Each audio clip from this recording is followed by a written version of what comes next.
let's get started. Hello, everybody. Thanks so much for joining us today. I'm Lei Hao, President of North American Chinese Association for Nutrition, NACAN, and it's my great pleasure to welcome you to this special webinar on life cycle nutrition. At NACAN, we are about connecting people who are deeply about nutrition and health, whether that's through research, clinical practice, education, or public health. Our goal is to create a strong, supportive community where we can learn from each other, share ideas, and move the field forward together. We are especially excited about today's topic. Nutrition plays such a critical role throughout every stage of our life, and this webinar is a great opportunity to share, to explore those connections from early development to health aging. A big thank you to our scientific events committee for organizing today's session, and of course to our speaker who is gonna share his research with us. So thanks again for being here and being part of a NICAN community.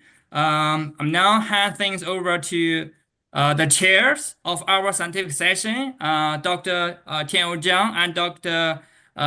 Wei Lei, to introduce our speaker. Enjoy the webinar. Okay, thank you, Dr. Hao, for the introduction, and also a brief welcoming words for the introduction of the NACAN. So my name is Tianwu. I am assistant professor at University of Pacific in the Department of Health and Exercise Science. So I will be the host of today's scientific webinar. Well, first of all, I want to say good evening to our NACAN fellows in the US, and also good morning to our NACAN fellows from China. Today, we have the ownership to have Dr. Xiaozhong Wen from University of New York at Buffalo to give us a talk. So Dr. Wen is an associate professor in the Division of Behavioral Medicine, Department of Pediatrics at State University of New York at Buffalo.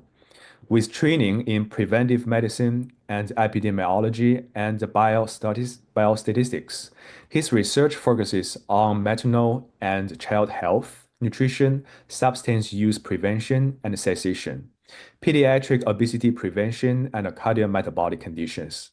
He has published about 110 scientific journal articles related to these topics, and he has received external grants as the PI from NIH, HRSA, USDA, American Ag Board, and New York State. So tonight we have Dr. Wen to give us a talk about egg consumption and maternal and child health. So let's welcome Dr. Wen to give us this speak tonight. Great, thanks, Ting-O. I'm so glad to share my research with you guys tonight for this morning.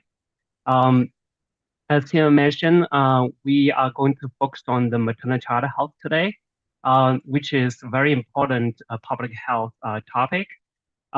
Specifically, we want to address the maternal child health from the nutritional aspect tonight, specifically focus on their egg consumption. So first, I want to say thanks to my co-authors listed at the bottom of the slide. So without their help, this work cannot be possible. Okay, go to the next one.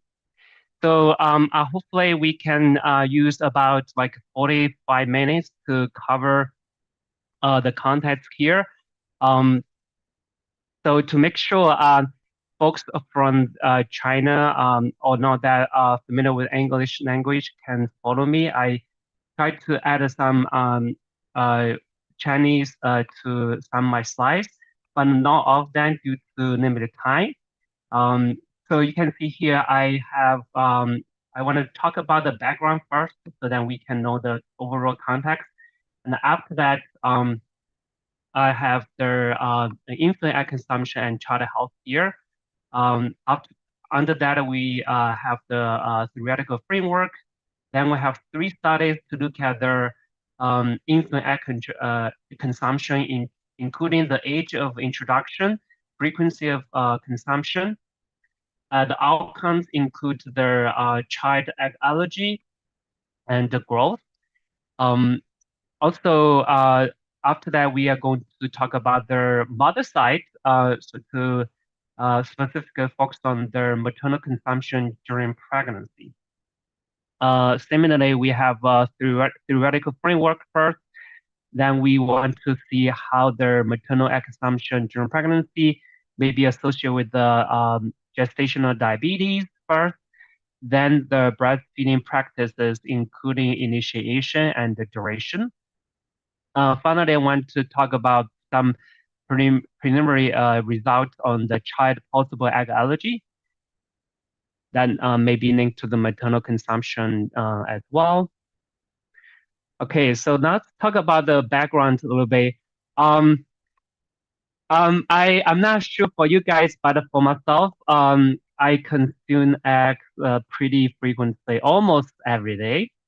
So here I got some data about the kind of global consumption of eggs. So the simple message is that we human beings eat a lot of eggs every year. You can see here in 2020, we together it's like about 1 trillion eggs. That's about like 3.3 billion eggs every day, guys. That's a lot.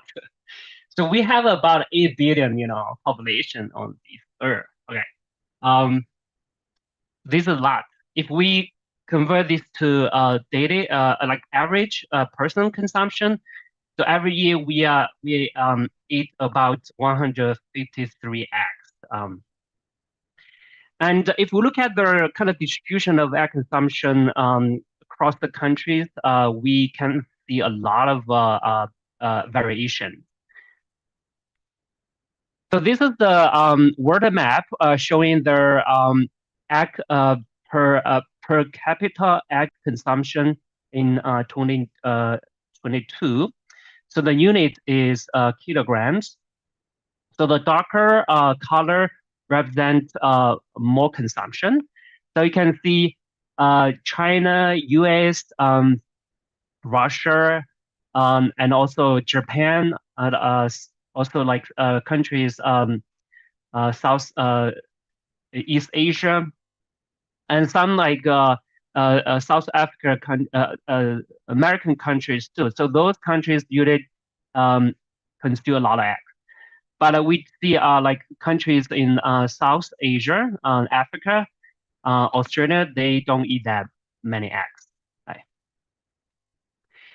So since the audience here mostly come from US and China, I tried to get some data to show the yearly trends. So you can see this is the data from the 1961 to 2020.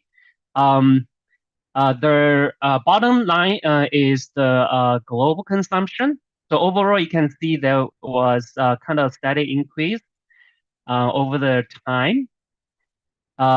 Then for the for US is kind of a fluctuation. You can see kind of stable, I would say.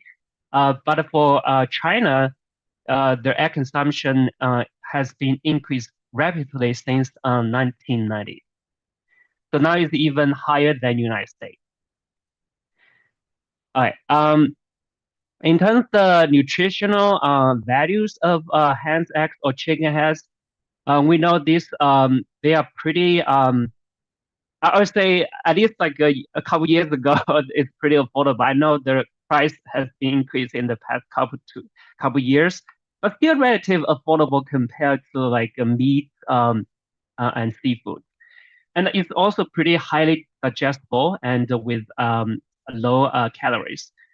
So we think this is a good protein, with a complete profile. And also eggs contain many good essential fatty acids, including DHA, and also eggs contain a good amount of macronutrients, such as choline, vitamin A, B12, vitamin D, etc. Traditionally, when we look at the clinical guidelines for the egg consumption among infants, usually doctors and parents were advised to kind of delay or avoid egg introduction to infants due to the potential concern of egg allergy. However, the recent randomized clinical trials suggest that peanut consumption, which is another common food that make people allergic, showing that actually early infant introduction of peanuts showing that can associate with the low risk. So then in those studies, they also collect the egg exposure, and the studies also kind of showing the similar result as peanut. So it's associated with the lower risk of egg allergy. So it's kind of, if you look at the clinical guidelines on the allergic food, the guidelines kind of change from delay avoiding to right now it's more like encouraging. All right, so since we are nutritionists, we do care about nutrition facts. So this graph kind of shows some like key elements in the eggs. Although the eggs are not that big, they contain a lot of nutrients. So you can see we don't have time to go through all the nutrients here, but you can see this is about the 2 eggs consumption. Their calorie only 140 kcal. They contain like 12 grams protein, 10 grams fat, only 3 grams saturated fat. Right. A lot of micronutrients you can see here, including choline, omega-3, vitamin A. So those are like big players in this field. Another important thing to know is that although the eggs are not big, they have different components. So a common thing is like we have the whole egg, then the outside is the egg white, the inside is the egg yolk.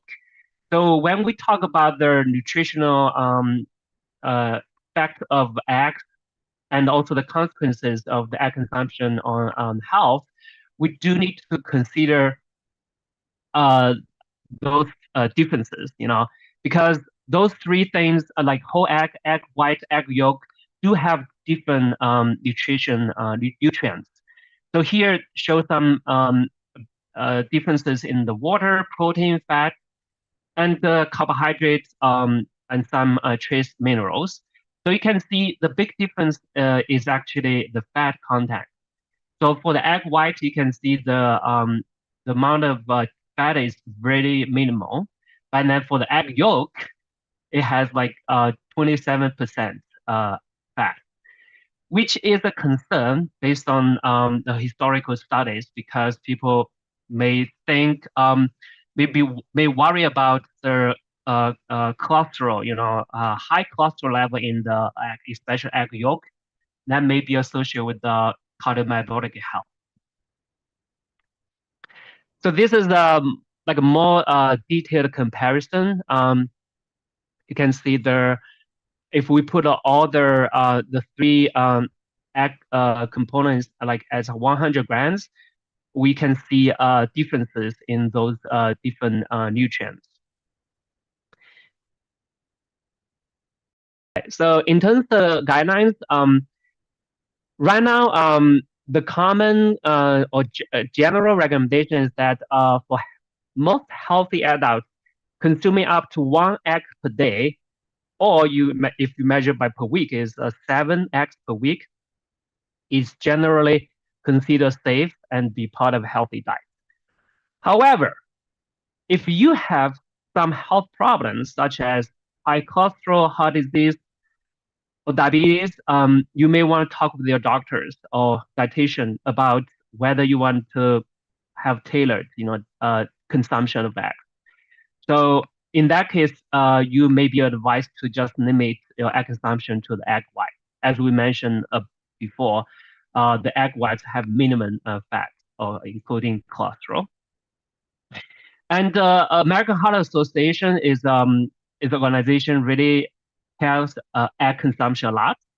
So they changed the guidelines over time as well. So right now they say like 1 egg or 2 egg white if you don't eat egg yolks per day for people who eat that part of a healthy diet should be fine. So that's the current guideline. Then we know for the dietary guidelines for Americans, which has even bigger impact.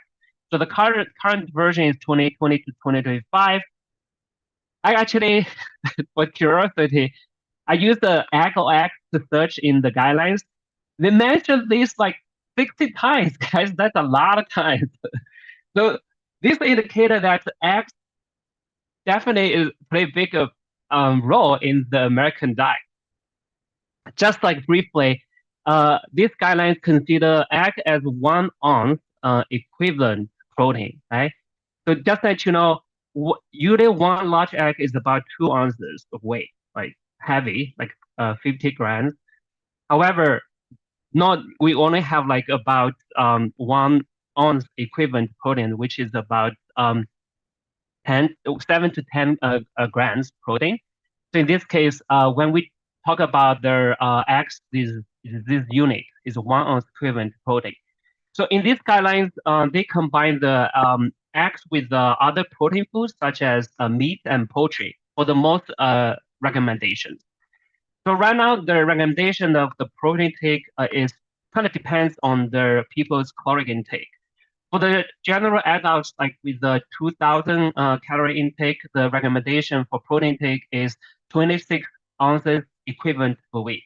Right, that's about 26 x per week. Right. The only population these guidelines actually have X specifically is the toddlers aged from 12 to 23. So for this population, the guidelines recommend 2x for 7 calorie level consumption. That increase like when the toddler caloric intake increase. So like about 2.5 for example, 1,000 calorie level. So it's between the 2.5, right? However, the research for the infant egg consumption is actually limited outside the allergy field. So we think it is also important to look at other health outcomes, including child growth and cognitive development. That's why we have the project to address this. In addition, for the maternal egg consumption during pregnancy and lactation, that's also understudied. So we know that most of the studies look at the child allergy. Most they did not see any significant association, but most times they only look at the OX consumption, not stratify to like different egg components like egg white, egg yolk, or talking about the different preparation methods like boiled egg, or pan fry, or make egg salad stuff. Right. So if we look at the nutritional outcomes, most studies see the positive impact on the choline, vitamin B12, and also increased associated with higher cinnamon and lactoferrin in the breast milk. But in terms of other health outcomes, such as metabolic health, growth, obesity, we don't see that much research related to the egg consumption of mothers. So here, let's move on to our specific research. Let's talk about the infant first. So this is our theoretical framework. We have the egg in the middle is the oven, and we had a age of egg introduction and the frequency of egg intake as our 2 exposures. Outcomes include physical growth, obesity, cardiometabolic health, food allergy, and cognitive development. And we look at a sample for boys and girls separate way, and also look at the family history as a effective modifier. And as other nutrition research, we do need to adjust for a lot of confounders, including the family's socioeconomic status, family history, mother's body mass index. And eventually we want to see kind of balanced health outcomes. Right, let's look at the infant egg allergy first, rate to the egg introduction age. So we published this paper in the Journal of Pediatrics and Child Health a couple of years ago. You can see the title is Delayed Egg Introduction Beyond Infant and Increased Egg Allergy Risk in Childhood. So we used the data from the project Viva and also the infant feeding practice study 2. For folks who are not familiar with these two studies, basically they are both were conducted in the United States. They followed their mothers starting from pregnancy, then to childhood, adolescence of the child as well. So in terms of the measurement of the age of infant introduction, they use this question, like how old was your baby when you first feed him, her, like the different food, and within one of them is the eggs. So they look at this question at 1 year and 2 years because sometimes the mothers or caregivers may not introduce the eggs in the first year. So based on that, we look at the different categories of the egg introduction age, less than 2 months, 2 to 3, 4 to 5, 6 to 8, 9 to 11, 12, 13 to 24, or never or after 24 months. For the food allergy is also based on the mother's report. So they have this question almost every year from toddler to toddlerhood to the adolescence. So for this study, we look at the egg allergy at 7 year and 12 to 13 years. Besides the staff report, they also had the data from their serum-specific IgE. So that's to look at their food allergen sensitization, so including the egg white. Right. For the data analysis, we first stratified the infants based on the age of egg introduction. Then we compare their outcomes using their cut-square test, ANOVA, and logistic regression models. Okay, let's look at the result. So this is the comparison of the sample characteristics based on when the child was introduced egg. So you can see we did see some differences in the household income between the children induced egg during infancy or beyond infancy. Let me see, I can get my pointer here. This one? Okay.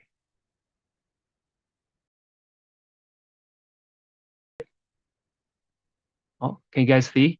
Hi. Right, so this is the introduction group. This is the non-introduction group.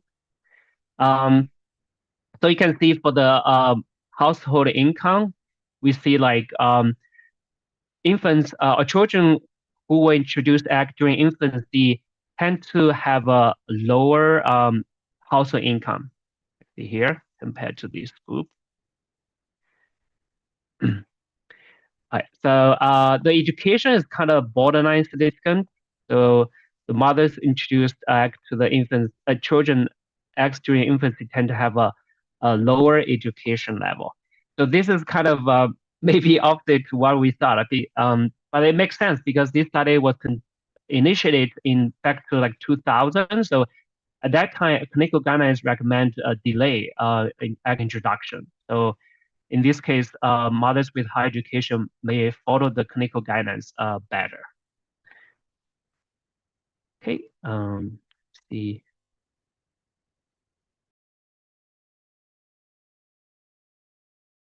Okay, let me see how to advance. Oh, sorry. Oh, this is a little messy. Let me erase this.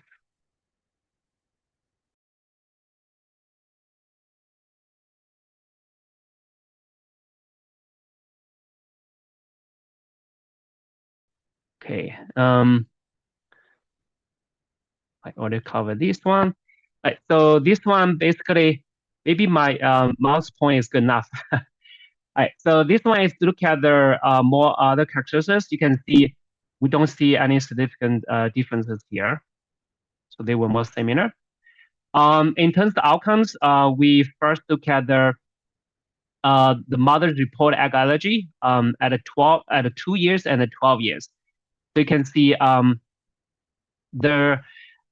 if we look at the children with the egg allergy here, so as an outcome, the children with the egg introduced during infancy tend to have a lower risk, which is 1.4%, compared to the children with egg introduction beyond infancy, which is 8%.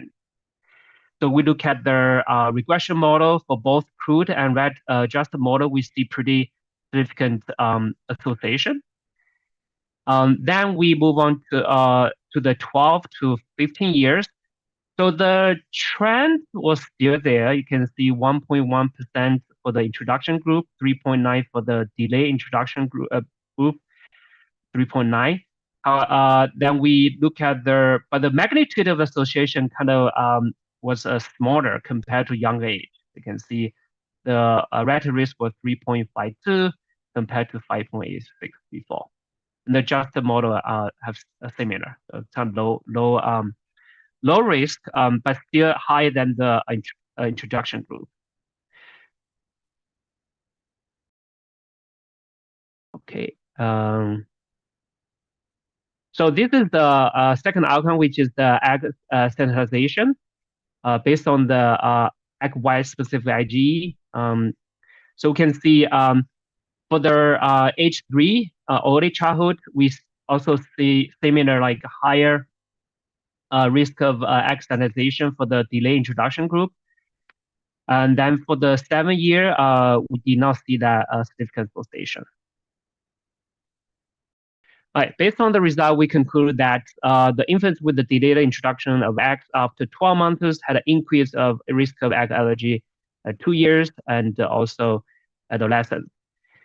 So we think suggests that introduction of eggs before 12 months may contribute to the prevention of egg allergy.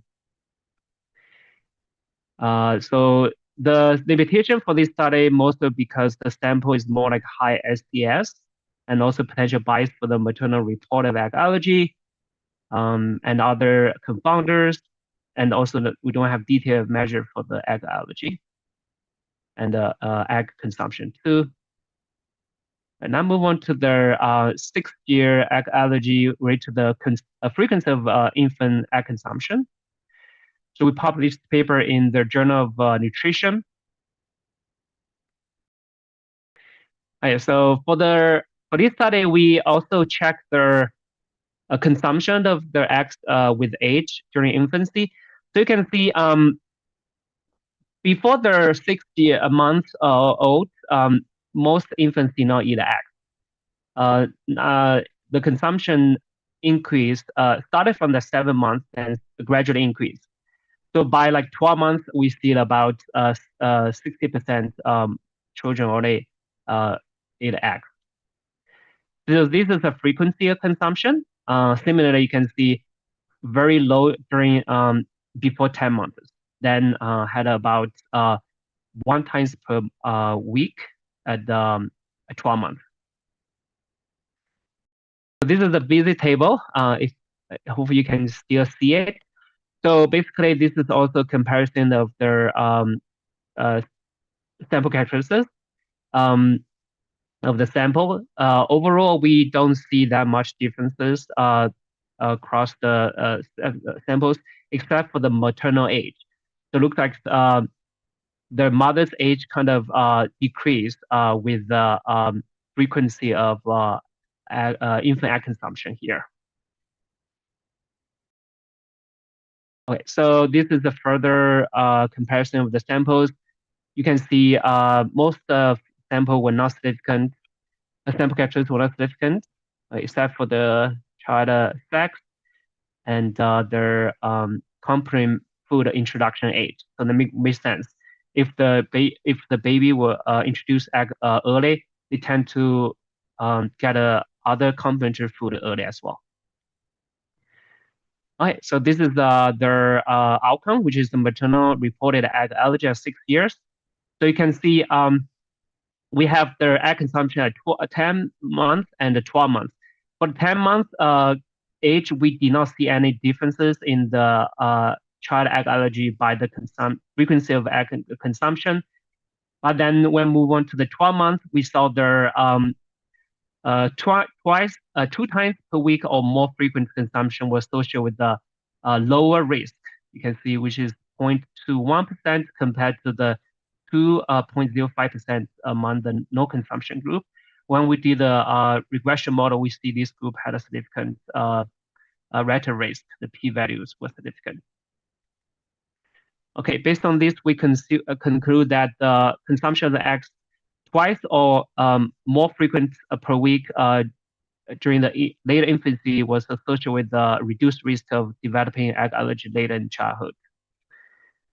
Okay, this is basically we want to expand this study in the future to got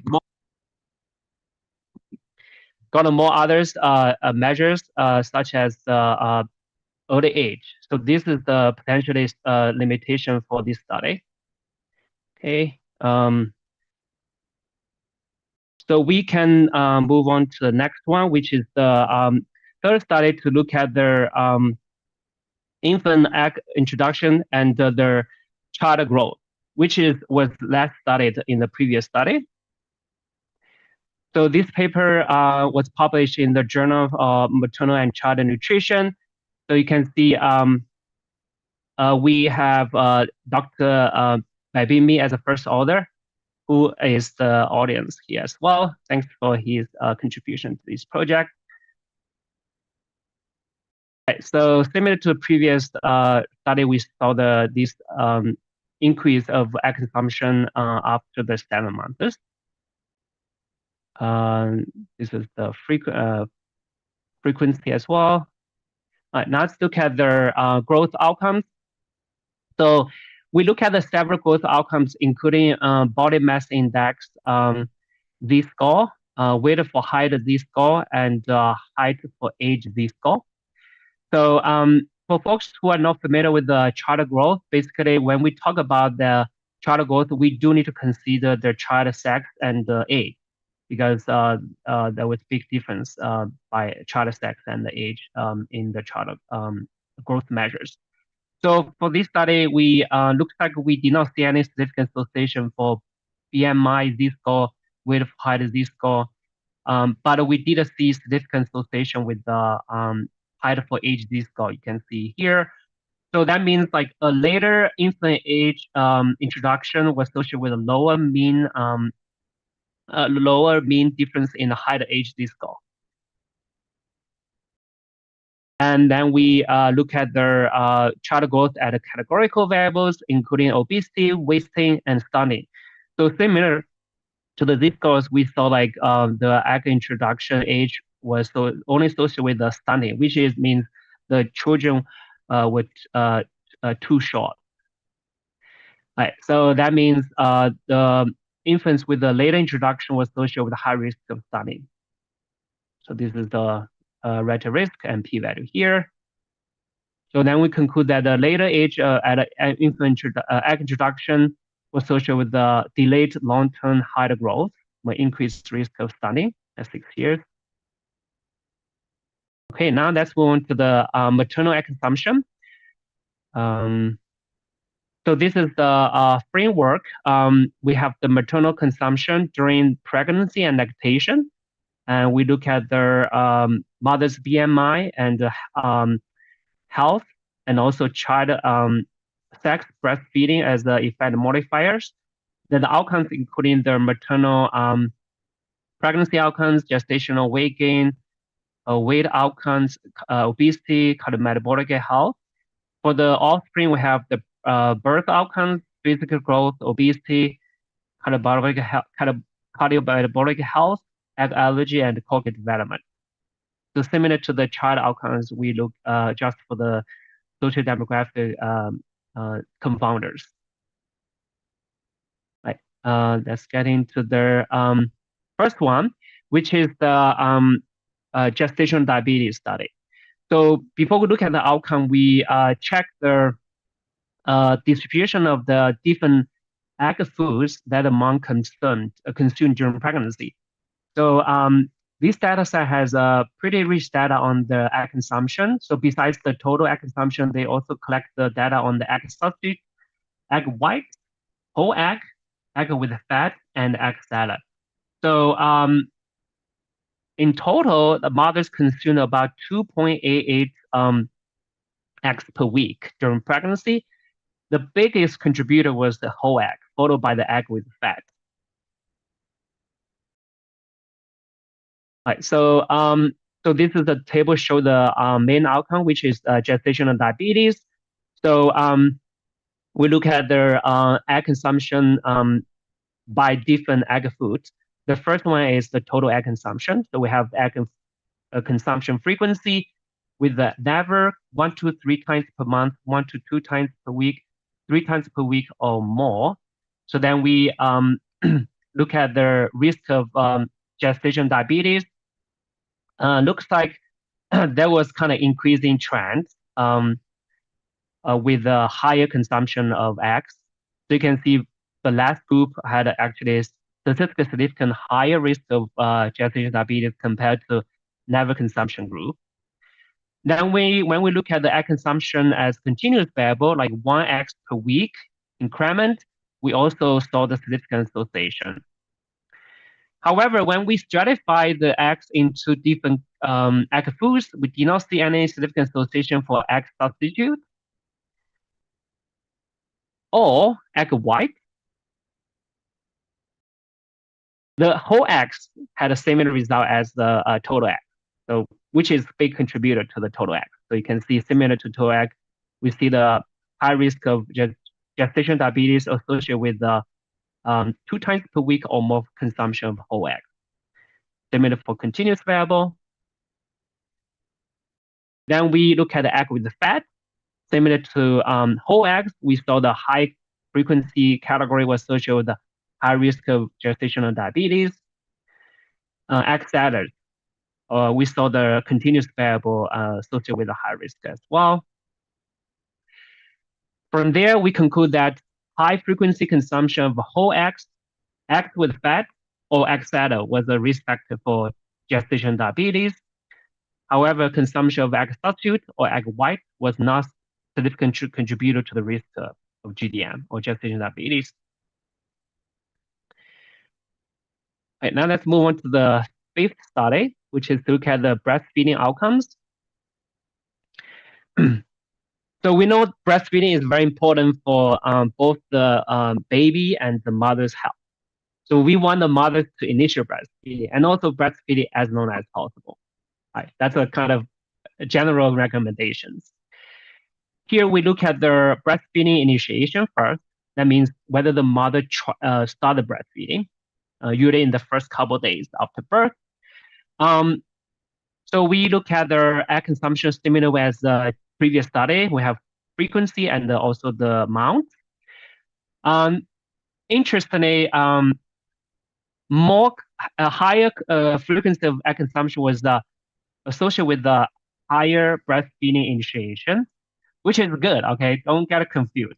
This is a good outcome. We want that to breastfeed. And similar for amount, higher amount egg consumption was associated with a better, a higher breastfeeding initiation rate. And the egg substitute was not significant. Egg white was not significant either. Now whole egg was significant, similar to the total egg. And egg with fat was significant or border not significant, but in the adjusted we see a significant association as well. And egg salad was not significant. So overall, the result here was similar to the gestational diabetes. But keep in mind, this is a good outcome. Right, now let's get into the breastfeeding duration. That means how far the mom breastfeed the baby.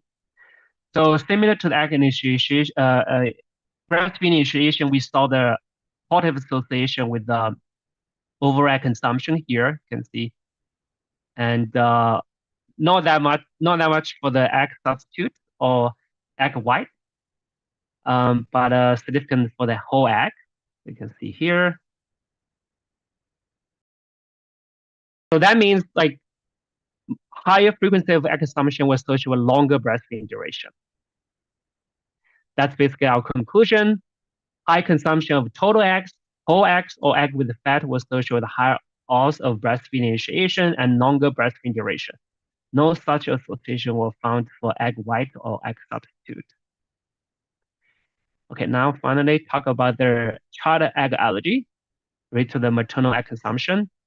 So the result for the maternal egg consumption during pregnancy was a little bit puzzle. Kind of, I'm still trying to understand.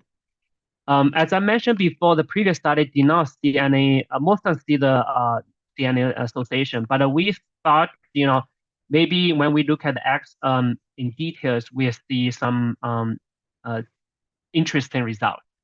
So we do see some, but I may need your help to interpret. Okay, so here for the total egg consumption, we did not see significant association. Maybe like average consumption was associated with the lower. You can see 1.4% versus 2.9. The statistical was not significant.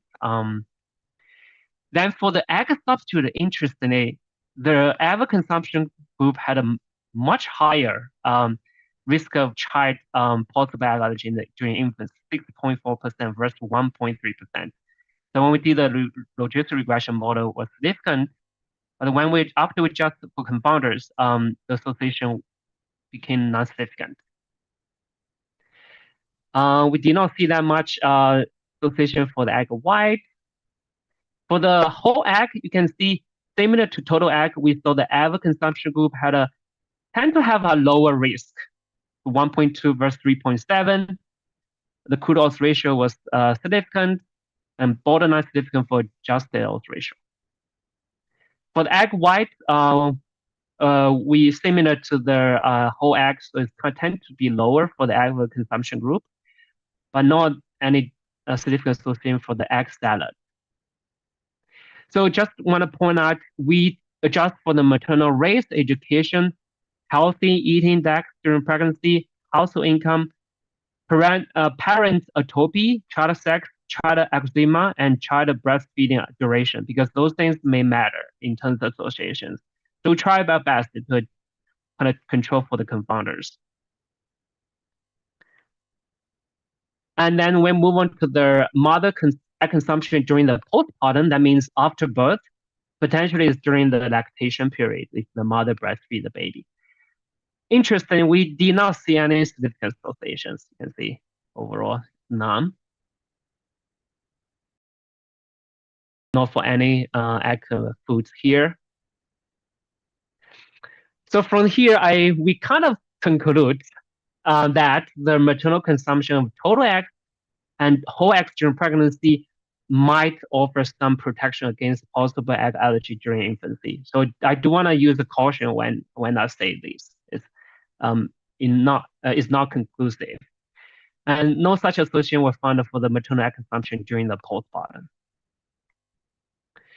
So finally, I want to mention that our research was funded by the Egg Nutrition Center or American Egg Board. So I was the PR for both projects. You may think, what I say may be biased because of the funding source. However, to be honest, this organization did not have any influence to our data analysis, study design, or publications. So what they do is just provide funding to support us to do the work. And once we publish work, we just need to send the papers to them. They don't have any influence on our independence of doing this research. Okay, you can consider this as a disclosure as well. Right, this is my research team with those lovely students and collaborators. So I'm happy to take any questions, but if we don't have time to address all your questions or you have further questions, this is my email and contact me after today's talk. Thank you so much. Well, thank you, Dr. Wen, for this amazing talk, and also gives us a lot of data, not just about those data describing the benefits of the egg consumption for maternal health or child health, but also I'm very surprised about like those annual consumptions all over the world or just about ourselves. So I want to open our today's talk for some of the Q&A sessions. So please feel free to either type your questions in the chat box, or you can just simply unmute yourself or raise your hand to ask any questions about Dr. Wen's talk. Great. So while we are waiting for our audience to either type the questions or ask a question, I actually have a very quick question about Mm-hmm. amazing talk. Uh, I mean, we don't do a lot of egg consumptions, but I'm also teaching nutrition. So I learned that the American Dietary Guideline, they changed the egg consumptions, or I would say the cholesterol intake. So the old guideline, I think there's a restrictions of daily intake of cholesterol as I think 300 milligram per day. Yes. Yep. So they revised this, and so I think that's kind of starting from like about the 2010, and they start to say, okay, eating egg yolks more than one should be fine because they remove this guideline. So I'm just curious about because I've also seen there are some of the controversial or debates on this cholesterol intake or egg yolk intake and associations with the blood or plasma cholesterol levels. So, Yes. are there any recent findings showing the whole egg consumption, including the egg yolk, could be associated with the plasma cholesterol or lipids, or what we call is dyslipidemia among the pregnant women or the child health? Yeah, that's a great question. Um, you were right. The guidelines about egg consumption, or even broader like dietary intake, cholesterol kind of change over time. They dropped their recommendation. I think mainly because the think more in research showing that dietary cholesterol intake actually was not a big contributor to the plasma cholesterol, because what really cares is about the plasma, the cholesterol level, right? The cholesterol level in your blood, especially uh, the those cholesterol can block our vessels. However, it looks like the dietary intake of the cholesterol is not a big contributor, so they changed that guideline, and they found that actually the saturated fat may contribute even more, because the cholesterol level in our blood is more like generated by our livers. So in this case, saturated fat may kind of boost that generation instead of taking from your diet. Right? Um, Back to your question regarding this population, maternal child health, child population, um, the lipids researched overall is kind of limited. We don't have that much research on the lipids during pregnancy. Even we don't have a good definition for the high lipids level during pregnancy, because overall the lipids, blood lipids will increase during pregnancy. So we don't have a good actually cutoff point to even define the outcome. Then with that, you hard to justify, what kind of lipids level would be harmful to the maternal and child health. So I think that's a challenge, unfortunately. But I think that's something we should do more in the future. For the child, similarly, because the children do need lipids, especially for the brain development. So the lipids don't have that bad reputation compared to like adults, I would say. So the guidelines for the lipid level during for the even like children is still like pretty not established. I see some questions. Is that right? Yes. In Well, chat. thank you for the clarification about my first question. Yes, I do see a question from Professor Alessandra Vieira.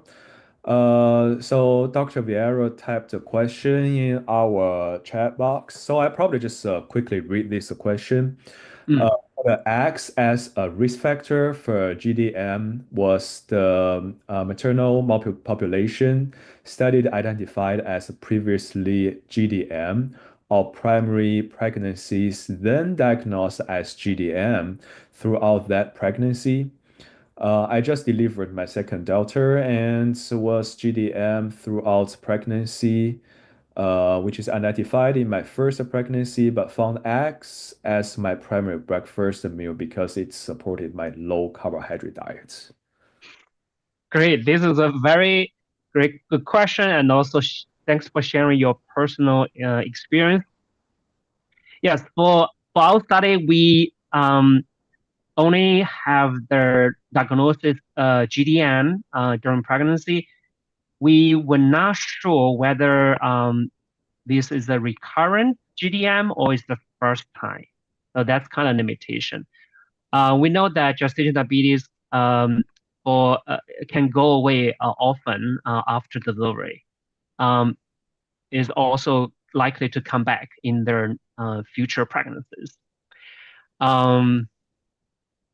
And back to your personal experience, I would say if you're concerned about the potential high risk of GDM associated with egg consumption, you want to focus on the egg white.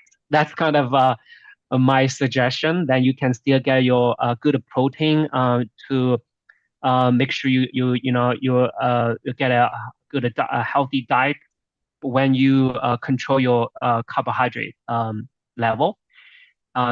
It looks like we for our study we did not see any significant association between egg white consumption and the GDM.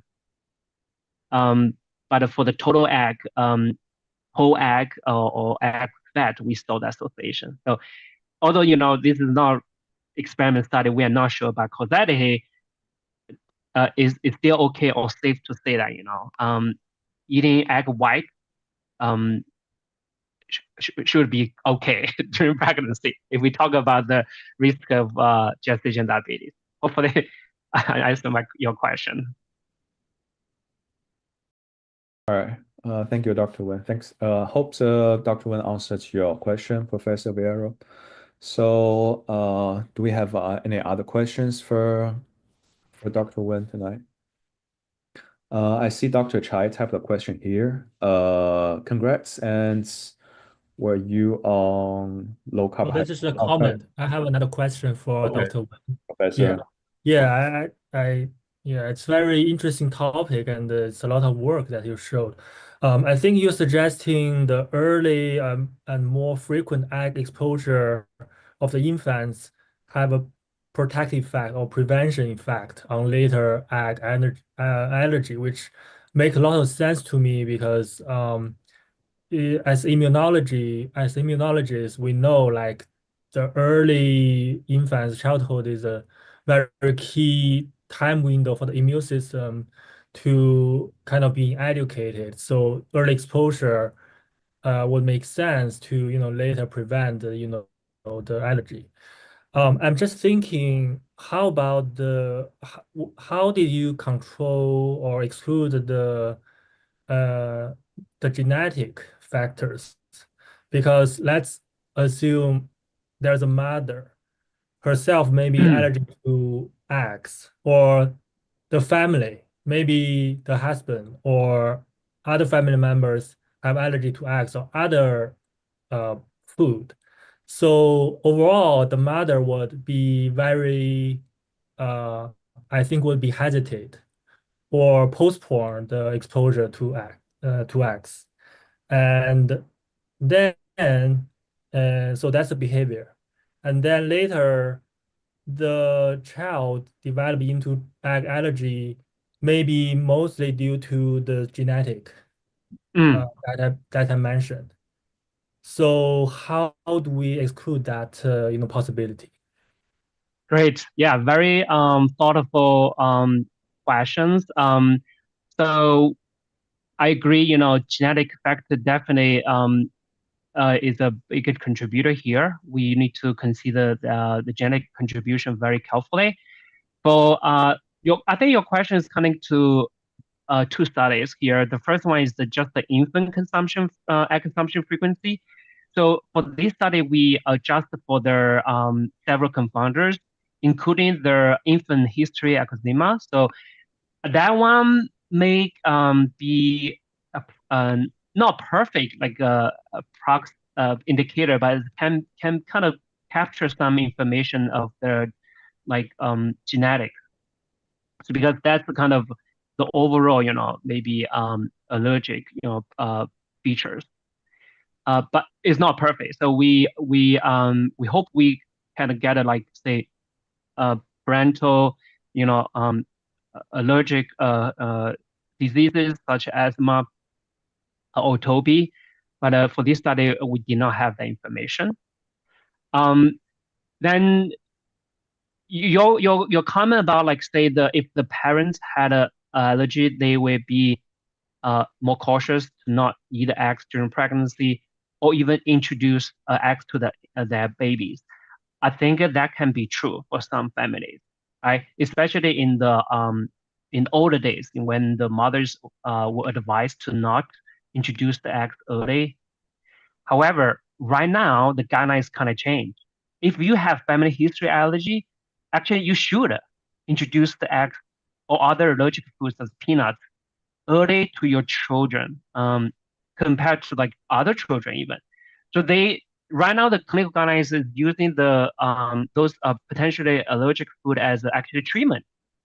Of course, you need to do that safely, like gradually, with the doctor's advice. But the overall idea is that you need to encourage the babies to eat those allergic food early. Then they can gradually tolerate it and eventually overcome that.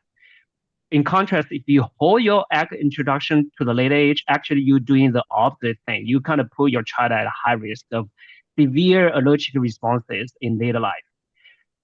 Most babies have allergic responses, but in the mild level.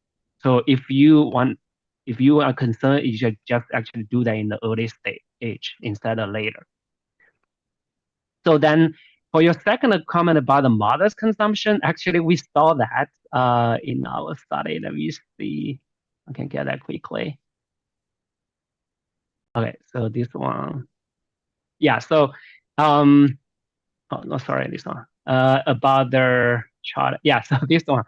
For the egg substitute, that's why I said the kind of puzzle. We saw there if the mother ate for the mother who ate egg substitute during pregnancy, this group had children with a much high risk of possible egg allergy during infancy. I can see 6.4% one for the egg consumption group versus the 1.3 for never consumption group. So this kind of indicates the potential is that parent concern, right? If they are allergic to eggs, but they still maybe like the taste of eggs, they will try some egg substitute. In this case, such egg substitute is kind of vague. I checked the brands like of egg substitute in the U.S. Department of Agriculture. Interestingly, most commercial egg substitutes actually contain egg white. They even put egg white as the first ingredient. So though that means, those mothers, I'm not sure if actually is a commercial available egg substitute or they just make use other food that have a similar taste as the egg, to make the egg substitute. But for whatever reason that we don't know, this group mothers, maybe they have a high risk of egg allergy. Then these genetics may pass to their children. So then those children have a much high risk of allergy in the crude analysis. Okay. Then later you can see after we adjust for some confounders, including parental TOBI and child eczema, because those kind of link to the genetics, those associations disappeared. You can see became non-significant at least. The magnitude also decreased. So that kind of these changes actually support your comment. your guess, potentially, some mothers don't want to consume eggs, but they consume eggs because of their own allergy. Then this can pass to their children as well. Hope I answer your question. Yes, that makes a lot of sense. Yes. Great, thank you. Okay, let's see. Do we have any other questions from our audience? So I see Dr. Wen. I think there are 6 studies in total. I actually noticed that there's something I think in the conclusions, probably the study 3 conclusion is about the study design. So I noticed that so you compared whole egg, egg with fats and egg salad. Yeah, I think the previous. Yeah. So GDM. yeah, so you compare those like a different type of eggs, like egg with fat. So I'm just curious about the egg with fats. Are you referring to egg with egg yolk? Oh, that's a good question. Most likely, I mean that they put some examples there. Egg with yolk. I don't remember I see actually there, but both is like a fried egg, or the bacon, with butter too. Egg with the yolk. Yeah, sorry, I need to check the questionnaire to see. No, I'm just because I see egg with fat. I just don't know what does this egg with fat mean. Does that mean like egg in combination with? Yes. So it's basically egg with fat is the name I gave to that question. It's kind of linked to the preparation methods. So they add a fat to the egg when they prepare that. But in terms of how to add, they don't have details. I put pictures here. I think a fried egg may be a common one there. So the egg with fat, this egg means the whole egg. It's not egg white. It's not egg whites. Because I'm just You're right. This is more like, I think, similar to whole egg. They use the whole egg. Okay. But then they cook the egg with added fat. Sorry, I should say added fat. Yeah. No, I'm just because I see this, I'm just saying is there like an egg with fats or egg without fats? So that's why I had that question. Oh, you're right. Yeah, I should have put an added effect. So it's basically during the cooking methods. Oh, that makes So that's sense. why for most result we saw the similar result for the egg with fat to the whole egg. Thank you, Dr. Win, for your great presentation. I have one quick question. In your study, what kind of ethnic groups or races you used, like white, black, or Asian population? Do those factors affect or interact with some findings or outcomes in your study? Yes.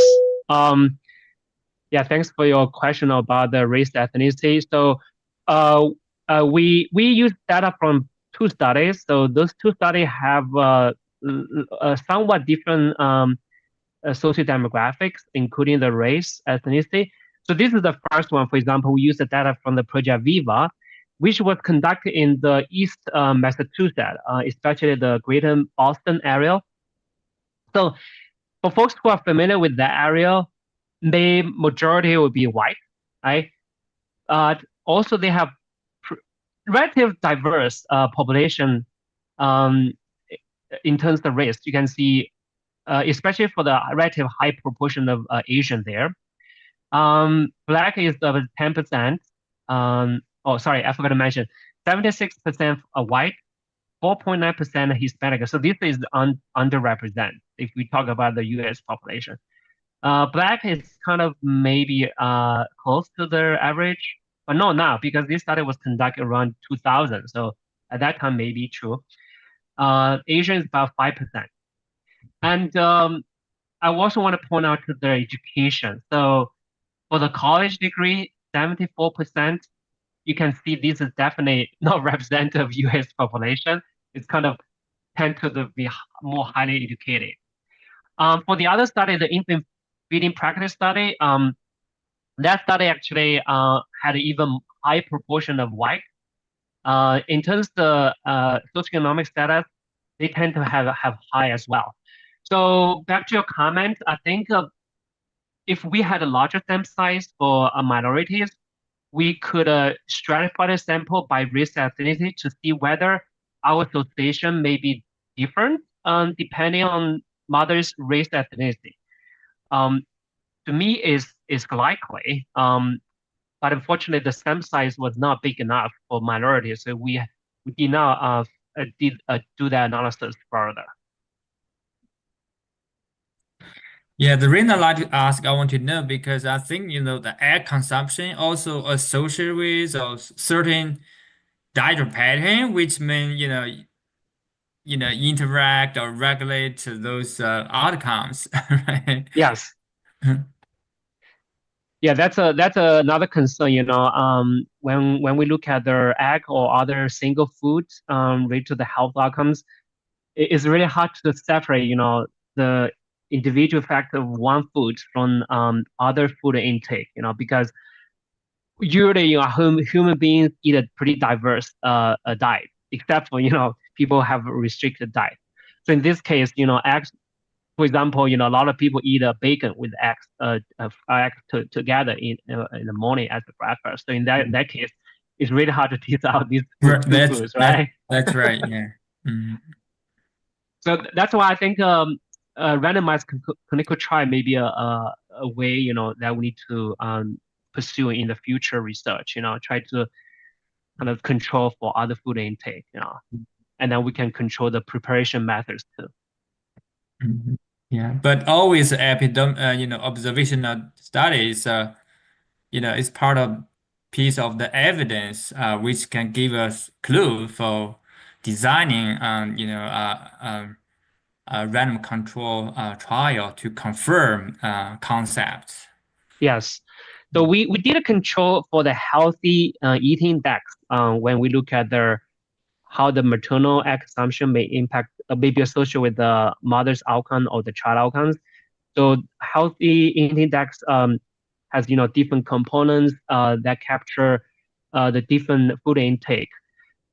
We hope that can help us to control for those confounding factors or other food intake, but still not perfect. Thank you. All right. I want to see if we have any other questions from our audience before we wrap up today's discussion. Check chat box.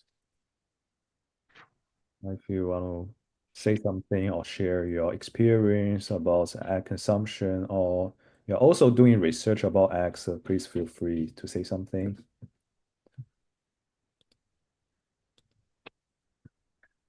Yes, I'm very happy to share my experience or answer the questions even after today's talk. Thank you, Dr. Wen. This is a very informative scientific seminar, and especially you are covering egg consumptions in different populations and looking at the data about their allergy, growth, and especially the pregnancy, gestational diabetes. So this is amazing, and this shows a lot of data here. I don't see any comments here, so I think this is everything for today's scientific webinar. Before we end today's meeting, I encourage everyone, especially for those new audience who joins today's scientific webinar, to follow our social media and also take a look at our websites. So we keep making announcements about our recent activities. We also have a WeChat chat group. So we also post something frequently. So please follow our social medias, and also I encourage everyone to join our NACAN as a membership to get the benefits as a membership. Thank you so much. Thank you. First of all, thank you, Dr. Xiaozhong Wen, for his excellent talk today. And I appreciate everyone's time, especially those people from the East Coast. I know it's pretty late. So I hope everyone have a great night and also enjoy your weekends. Thank you so much. Thank you, guys. Enjoy your weekend. Keep in touch. Bye. Bye.